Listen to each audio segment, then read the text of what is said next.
भैंचो दुखी कर दिया। ये पहले मुकेश का कैंसर दिखा दिखा मारे गए, अब भैंचो कोविड हो जाएगा, कोविड हो जाएगा। अरे राधे का ट्रेलर दिखा दे रहा भैंचो बावड़ी गेंडे। रसोनो किधर गया, पार्किंग जगह ना मिल रही। अरे भैंचो पिस्टल रखी गाड़ी के भीतर है, कहीं भी लगा दे, 2 गाड़ी तो ब्लॉक होगी। पिक्चर देखने के बाद देख लेंगे, फिल्म शुरू होगी, फटाफट आ जा। अरे बबीता बेबी दोरे आ जाना है, साथ वाली सीट पे बैठ जा। अरे 2 महीने पहले हुआ था मेरा कोविड, अब ठीक हूं मैं। अनपढ़ है क्या, दिमाग में भूसा पर रखे क्या तेरे हैं?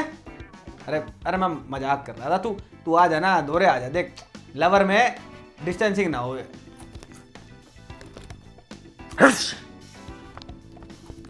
अरे ओ सिपाही, ओ भाई ओ इस तरह निकाल दे यहाँ से। कोविड हो लिया, कोविड क्वारंटीन कर ले घर पे ना। बहन चो चूतला पीटा, बहन चो पिक्चर दिखाओ तो ना बनाओ शाहरुख खान साड़े ने। तेरी माई कर जा। हाय गाइस, मैं हूं शांतनु और ये है ऑनेस्टली सेइंग। तो भाई लास्ट वीक रेडियो कर्मी कचरे में मैं उतरा। रेडियो एक्टिव वेस्ट मेरे मुंह पे ऐसे छपाक छपाक करके छींटे पड़े जब मैंने देखी flying Jatt, Govinda the superman और द्रोणा। ये देखने के बाद मुझे हो गया पार्शियल डिमेंशिया और मेरी चली गई बेंचो याददाश्त। सुबह मैं उठा, मैंने जैसे अपनी शर्ट खोली अपनी बढ़िया सी बॉडी देखने के लिए, हो गया। फिर उसके बाद मैंने क्या देखा, मैंने अपनी छाती पे लिखा हुआ रेमो डिसीजो की मां का। तो गाइस इस हफ्ते मैंने देखा डेविड एटनबरो ब्रिंग्स गंदी बात सीजन 5 लैंड मेरा। तो गाइस इस हफ्ते मैंने देखा scam 1992 the Harshad Mehta story. अब तक आप लोगों को इसके बारे में पता चल चुका होगा, सोशल मीडिया पे बहुत बात हो रही है इस शो के बारे में। And I must say for all the right reasons, this is one of the best web series to ever come out of India. Harshad Shantilal Mehta, big bull, man of integrity. Harshad is a hero. Fraud. ये हर्षद मेहता बेंचो है कौन? 2 facts तो इस show के बहुत clear हैं। First कि हर्षद मेहता ने यह स्कैम किया था, और दूसरा ये कि 50% जनता जिसने ये देखी है उसको घंटा नहीं समझ आया कि हुआ क्या। देखने के बाद हर 10 मिनट 15 मिनट के बाद पॉज करके फोन उठाई करें, हाँ पापा मेरे को याद है वो जब मैं बच्चा था, मेरे को याद है मम्मी आपको बड़ी गालियां बकती थी कि स्टॉक मार्केट में पैसे क्यों लगा के आया कंजर। तो मेरे को लगा कि आपको पता होगा कि क्या हुआ स्टॉक मार्केट में, आपका पैसा भी हर्षद मेहता के स्कैम में डूबा था, क्या हुआ था बताओ। तो इस रिव्यू में मैं कोशिश करूंगा इस पूरे के पूरे स्कैम को ब्रेक डाउन करने की, आपको एक्सप्लेन करूंगा लूप होल्स क्या क्या थे जो हर्षद मेहता ने एक्सप्लॉइट करे थे 1992 में, और बताऊंगा कुछ ऐसी बैंकिंग और फाइनेंशियल टर्म्स के बारे में जो जानना बहुत जरूरी है इस वेब सीरीज को समझने के लिए। बट रिव्यू शुरू करने से पहले ये मेरी ड्यूटी बनती है कि मैं आपको 2 चीजें बहुत क्लियर कर दूं। पहली ये कि अगर आपका बेड़ा गर्क था पूरा का पूरा अकाउंट्स में 11th और 12th में, आप कंपार्टमेंट केस में थे अकाउंट्स के सेक्शन में, और कभी भी आपकी बैलेंस शीट टैली हुई नहीं और कच्ची गीली हो जाती थी ये सुन के कि what is debit come out और what is credit goes out, हकलाने लग जाते थे आप ये सब सुनते ही, तो ये वेब सीरीज आपके लिए समझनी थोड़ी सी मुश्किल हो सकती है। और दूसरी चीज ये कि अगर आपको 4 मोर शॉट्स अच्छा लगा और आपने सराहनीयता दिखाई उसकी कि जब वो इंटरनेशनल एमी में नॉमिनेट हुआ था, बहुत खुश हुए, बहुत गदगद हुआ आपका दिल, तो प्लीज ये वेब सीरीज आपके लिए नहीं है।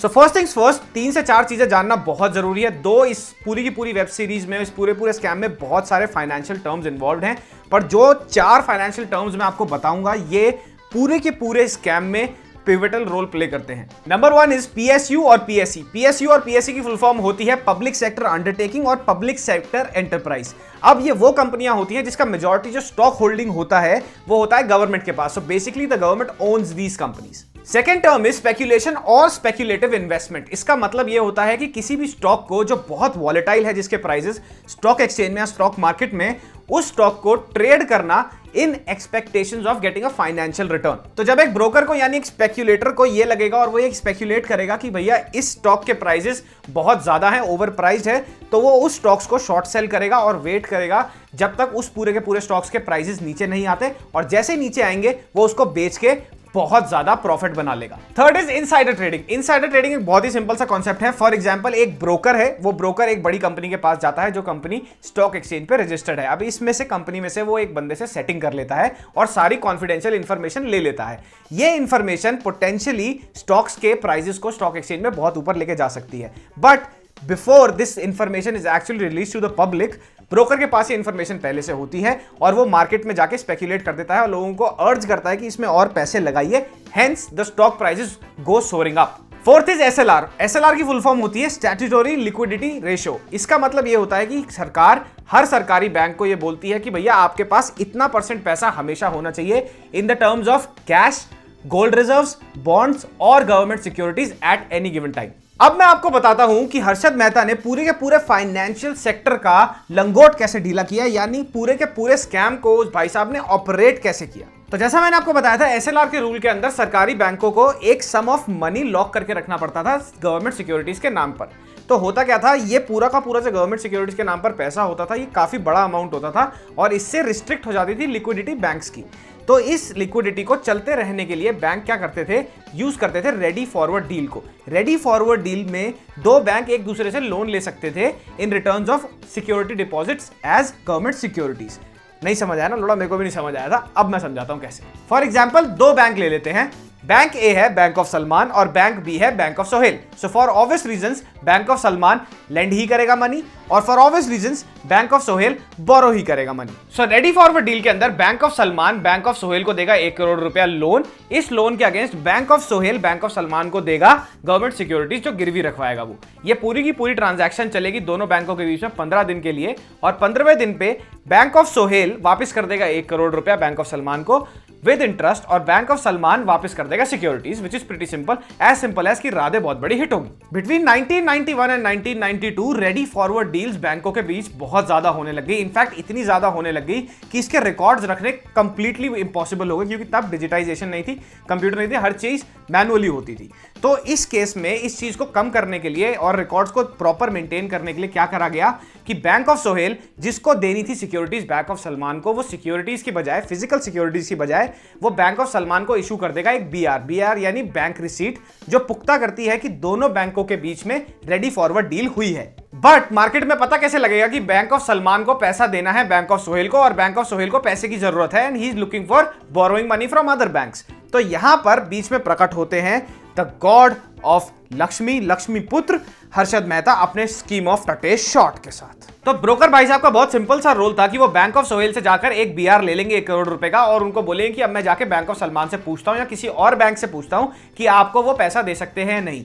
और जब बैंक ऑफ सलमान अग्री हो जाएंगे पैसा देने के लिए तो वो बीआर उनको थमा देंगे और एक्सचेंज हो जाएगा पैसे का। बट यहां पे भी एक चुतियापा है बीच में कि सारा का सारा ट्रांजैक्शन हो रहा है ब्रोकर के अकाउंट में, बीआर भी उसके पास आ रहा है और पैसा जो बैंक ऑफ सलमान देना चाहते हैं बैंक ऑफ सोहेल को वो पहले रीराउट होगा ब्रोकर के अकाउंट में से। यहां पर भिड़ाया हर्षद मेहता जी ने अपना तिगड़म। वो गए छोटे मोटे बैंकों के पास, वहां करी ऑफिशियल से सेटिंग और इशू करा लिए नकली बैंक रिसीट्स। और नकली बैंक रिसीट्स का मतलब है कि उन बैंकों के पास जिन्होंने ये रिसीट्स इशू करी हैं उनके पास सिक्योरिटीज रखने के लिए, गिरवी रखने के लिए सिक्योरिटीज एक्चुअलिटी में है ही नहीं। तो अब ये हजारों करोड़ के नकली बीआर इशू हो चुके हैं और ये है कस्टडी में हर्षद मेहता की। अब हर्षद मेहता ये बीआर लेकर गए पीएसयूज के पास और इंडियन बैंक्स के पास, उनको बोला आप मेरे साथ इन्वेस्ट करो, मैं आपको अच्छा रिटर्न ला के दूंगा। उन लोगों ने हजारों करोड़ रुपए इन्वेस्ट कर दिया। अब ये पैसा हर्षद मेहता ने वापस रिटर्न करने के बजाय, क्योंकि वहां तो नकली बीआर थे सारे, वो पूरा का पैसा रीराउट करा इन्होंने स्टॉक मार्केट में और स्पेक्यूलेशन कर दी शुरू लार्ज स्केल पर। और कुछ चुनिंदा कंपनी की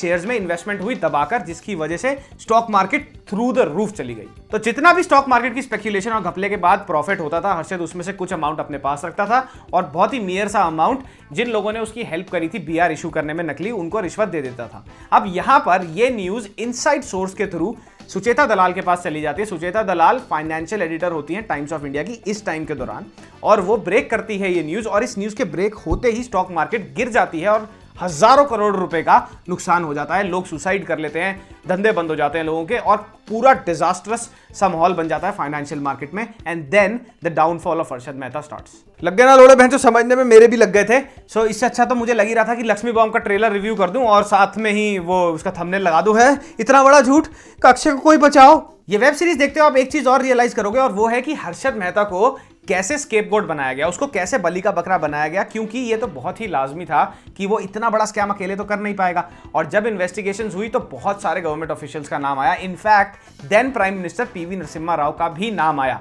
बट हुआ क्या, किसी को कुछ नहीं हुआ, सब निकल गए और हर्षद मेहता को डाल दिया गया जेल में। अब बात करते हैं इस वेब सीरीज की कास्टिंग की, जो इतनी इंपेकेबल है, इतनी अच्छी कास्टिंग है कि मेरे हिसाब से लास्ट जो मुझे कास्टिंग बहुत ही अप्रोप्रिएट और बहुत ही ऑन द स्पॉट लगी थी वो थी पाताल लोक की। Every character in that series in Paatal Lok actually did a great job. और इसमें भी 1992 स्कैम 1992 में भी एक एक बंदा जस्टिफाई करता है the role that has been given to them. Prateek Gandhi जो प्ले करते हैं हर्षद मेहता, उनकी परफॉर्मेंस एब्सोल्युटली स्टनिंग है और इतनी कन्विंसिंग है कि आपको लगेगा कि भैया इस बंदे ने अपने आप को कितना इन्वॉल्व कर लिया था इस कैरेक्टर में, कितना अच्छी तरह उन्होंने इस कैरेक्टर को एक्ट आउट किया है स्क्रीन पर, और साथ ही साथ उनके भाई और इस पूरी के पूरे क्रू को you have to give them a hats off because they have done a fabulous job. Hansal Mehta है इस वेब सीरीज के डायरेक्टर और इन द पास्ट भी वो बहुत क्रिटिकली एक्लेम्ड रह चुके हैं for the type of cinema he creates, और इन्होंने इस वेब सीरीज के साथ भी ये प्रूव कर दिया है that he is an outstanding director. पहले के 1-2 एपिसोड देख के आपको लगेगा कि भैया स्टोरी बहुत धीरे चल रही है और बहुत ज्यादा कैरेक्टर डेवलपमेंट है कहीं कहीं, बट बाय द 5th और द 6th एपिसोड आपको पता लग जाएगा, आपको समझ आ जाएगा, and you would agree with me on the fact that this is one of the best web series to be ever made in India. तो अकाउंट्स में कंपार्टमेंट केस वाले भाइयों, मैं भी तुम्हारे साथ हूं, मेरी भी कंपार्टमेंट आई थी, 33 मार्क्स आए थे, कंपार्टमेंट नहीं आई थी मेरी 11th में अकाउंट्स में, बट क्या फर्क पड़ता है जब हर्षद मेहता इतना बड़ा स्कैम कर सकता है, सो कैन वी। बहन के लोड़ो अब चले मत जाना, आजकल सीबीआई बहुत पीटते, गांड लाल कर देगी तुम्हारे डंडे मार मार के, उल्टी सीधी चुतिया आप करोगे स्टॉकों के साथ। तो भाइयों और बहनों, अगर आपको ये एक्सप्लेनेशन, ये रिव्यू अच्छा लगा हो तो प्लीज लाइक, सब्सक्राइब और शेयर करो, और हाँ बेल आइकन पे जाकर क्लिक करो उसके ऊपर और ऑल वीडियो नोटिफिकेशंस ऑन कर लो, क्योंकि बहुत सारे लोगों के पास नोटिफिकेशन नहीं जा रही हैं। And meanwhile I am off to bank of Salman to take a loan. Bye bye.